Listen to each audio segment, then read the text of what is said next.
बहिणीचे असणारे प्रेमसंबंध लहान भावाला आवडत नव्हते आणि बहिणीला पळवून नेणाऱ्या जावेद पठाणला कविताच्या छोट्या भावाने पुण्यामध्ये जाऊन संपवलं.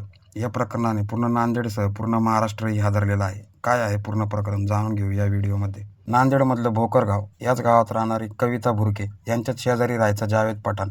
दोघंही शेजारी राहिला होते, त्यामुळे या दोघांचं सूत जुळलं आणि एकमेकांसोबत त्यांचं प्रेम वाढलं.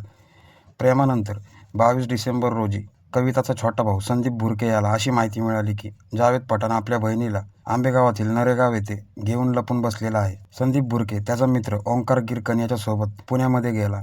त्याने शोध घेतल्यानंतर संध्याकाळी 6 वाजता तो गायमुख चौकामध्ये असणाऱ्या गुरुदत्त वॉशिंग सेंटरवरती पोहोचला. याच वॉशिंग सेंटरमध्ये जावेद पठाण एक गाडी धुत होता. जावेद पठाणने जेव्हा संदीपला पाहिलं, तो हादरवून गेला.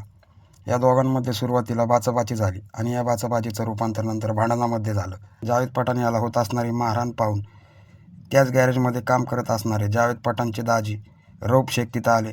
ते मध्यस्थी करत असताना कविताच्या छोट्या भावाने त्यांना धमकावून सांगितलं, तुम्ही मध्ये पडू नका, तुमचा काही संबंध नाही, आणि जावेद पठाण याला हाणमार करायला सुरुवात केली. संदीप भुरके याने सोबत आणलेला एक लोखंडी रॉड काढला आणि डोक्यात आणि हातापायावरती वार केले. या हल्ल्यानंतर जावेद खाली कोसळला. रक्त खूप वाहत होतं, त्यामुळे रौफ शेख यांनी त्यांच्या अजून 2-3 नातेवाईकांना तिथं बोलवलं. सुरुवातीला जावेदला एका खासगी दवाखान्यात दाखल केलं, पण तिथून हलवून नंतर ससून रुग्णालयामध्ये दाखल करण्यात आलं. परंतु यामध्ये जावेद पठाणचा मृत्यू झाला होता.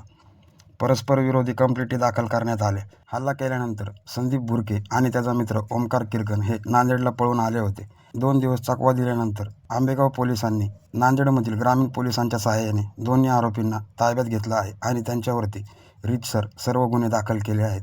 परंतु सक्षम ताटे प्रकरण ताजं असताना पुन्हा एका बहिणीच्या किंवा प्रेमामुळे झालेली हत्यामुळं महाराष्ट्रासकट सर्व नांदेड हादरून गेलं आहे.